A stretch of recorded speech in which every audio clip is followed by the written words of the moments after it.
Doctor Sreevarma ஆயுள் தரும் ஆயுர்வேதா அறுவை சிகிச்சையில்லா குணம் ஆயுள் கால நிவாரணம். அனைவருக்கும் வணக்கம்.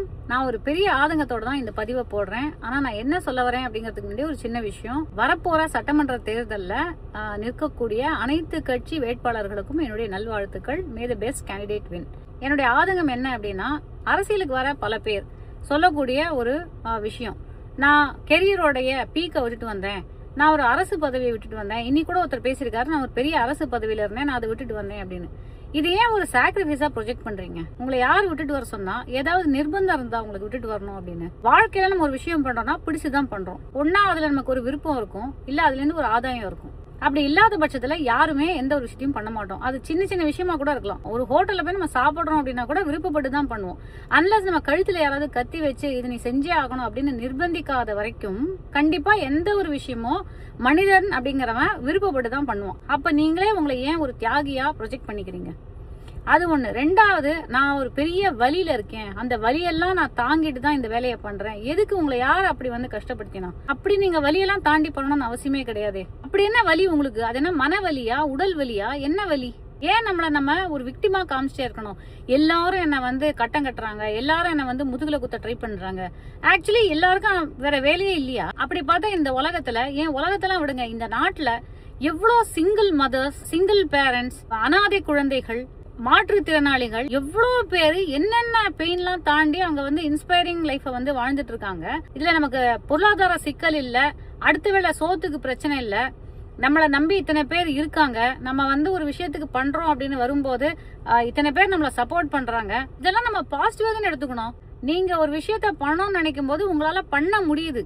இன்னைக்கு எத்தனை பேரால அந்த மாதிரி பண்ண முடியும்? அப்படி இருக்கும்போது why project yourself as a victim? எனக்கு புரியவே இல்லை நிஜமாவே. யார் வாழ்க்கையில தான் பிரச்சனை இல்ல, யாரோட ஜேர்னி தான் ஸ்மூத்தா இருக்கு. ஒண்ணு இல்ல, ஒரு இளநீர் இருக்கிறவங்க கிட்ட போய் நம்ம கேட்டா கூட, ஒரு பூ கிராமாட்ட போய் கேட்டோம்னா, ரோட்ல கடை போட்டிருக்காங்கன்னா எத்தனை இன்னல்கள் வந்து அவங்க ஃபேஸ் பண்ணுவாங்க அப்படிங்கறத உண்மையா அவங்க பேசுவாங்க. எத்தனையோ கிராமங்கள்ல, ஊர்கள்ல ஒடுக்கப்பட்ட சமூகத்தினர் எவ்வளவுலாம் அனுபவிக்கிறாங்க நமக்கு தெரியுமா? அந்த மக்களுக்கு பணிபுரியறதுக்காக, அந்த மக்களுக்கு ஒரு நல்லது பண்றதுக்காக நம்ம அரசியலுக்கு வந்திருக்கோம் அப்படின்னா கண்டிப்பா இந்த வார்த்தை உங்க வாயிலிருந்து வரவே வராது. நான் இதை விட்டுட்டு வந்தேன், அதை விட்டுட்டு வந்தேன். உங்களை யாருமே வந்து நிர்பந்தப்படுத்தல, வரணும்னு யாரும் வந்து அழல. இப்ப நீங்க வந்துட்டீங்க, வந்ததை நாங்கெல்லாம் வரவேற்கிறோம்.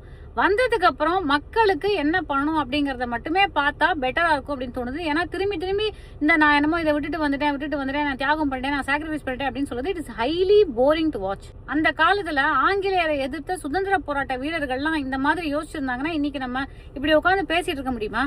சோ நீங்க அரசியலுக்கு வந்தது உங்களுடைய விருப்பம், மக்களுக்கு சேவை புரியணும் அப்படிங்கறது உங்களுடைய ஆத்ம திருப்திக்காக வரீங்க. அது மட்டும் இல்லாம இதுல ஒரு ஆதாயமும் இருக்கு. இதன் மூலமா உங்களுக்கு பதவி, புகழ் எல்லாமே கிடைக்கிறதுக்கான பாசிபிலிட்டி இருக்கு. இதெல்லாம் ஒரு பேக்கேஜா பார்த்துதான் நீங்க வந்திருக்கீங்களே தவிர, நீங்க வந்து ஒரு பெரிய உங்க வாழ்க்கைய வந்து ரத்தமா பிழிஞ்செல்லாம் நீங்க யாரும் இங்க வரல. தயவு செஞ்சு அந்த நரேட்டிவ மாத்துங்க. ஒருத்தர்னு கிடையாது, 2 பேர்னு கிடையாது, யாரு சொன்னாலும் இந்த நரேட்டிவ் தப்பு தான்.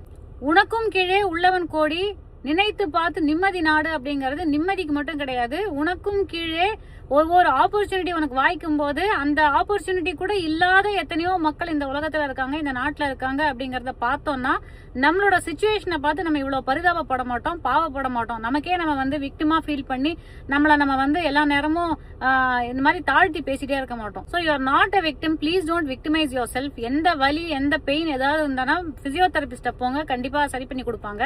இதுல இன்னொரு முக்கியமான விஷயம், உங்களை தொடர்ற ஃபாலோவர்ஸோட ஏஜ் குரூப்பை பாருங்க. ஒரு ரொம்ப சின்ன வயசுல இளம் பிஞ்சுகளா இருக்கக்கூடிய இன்ஃபுளுன்சபிள் மைண்ட்ஸ் நிறைய பேர் இருக்காங்க. அப்படி இருக்கும்போது அவங்களுக்கு என்ன மாதிரியான மெசேஜ் போகுது? ஐயோ, நம்ம தலைவர் நமக்காக எவ்வளவு பெரிய தியாகம் பண்ணிருக்காரு, ஒரு பெரிய சாக்ரிஃபைஸ் பண்ணிட்டாரு, அவர் நினைச்சிருந்தா எப்படி எல்லாம் வாழ்ந்திருக்கலாம், ஆனா அதெல்லாம் விட்டுட்டு இந்த அரசியல் அப்படிங்கிற சாக்கடைக்குள்ள வந்துட்டாரு, அவரை எல்லாரும் கட்டம் கட்டி அடிக்கிறாங்க, அவரை யாராவது ஏதாவது சொன்னா உடனே நம்ம எல்லாரும் பாஞ்சு போய் அவங்க மேல வந்து வெறுப்ப கக்கணும் அப்படிங்கிற மாதிரியான, அதாவது you are building anger among your cadre. அதனாலதான் பொது வெளியில உங்க மேல ஒரு சாதாரண கிரிட்டிசிசம் வச்சா கூட அவங்களால தாங்கிக்கவே முடியல.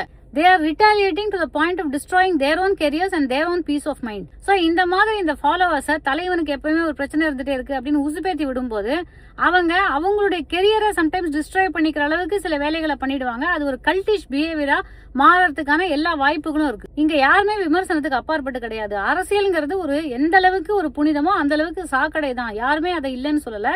அரசியல் அப்படின்னு வந்துட்டோம்னா நிறைய சேலஞ்சஸ் இருக்குதான் செய்யும். உங்களை எதிர்த்து நிறைய நரேட்டிவ் செட் பண்ணதான் படும். ஆனா அதெல்லாம் நீங்க எதிர்கொள்ளணுமே தவிர இந்த மாதிரி எல்லா நேரமும் உட்கார்ந்து ஓன்னு ஒப்பாரி வச்சு அழுதுட்டு இருந்தா ரொம்பவே போரிங்கா இருக்கு பாக்குறதுக்கு. அரசியல் களத்தை பாசிட்டிவா எதிர்நோக்கும். எல்லாருமே இங்க மக்களுக்கான நல்லது புரியறதுக்கு தான் வந்திருக்காங்க. So let us work positively. Thank you so much. Doctor Sreevarma ஆயுள் தரும் ஆயுர்வேதா அறுவை சிகிச்சை இல்லா குணம் ஆயுள் கால நிவாரணம்.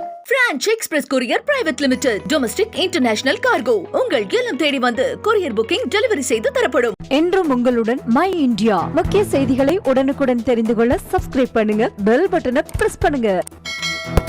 என்றும் உங்களுடன் மை இந்தியா.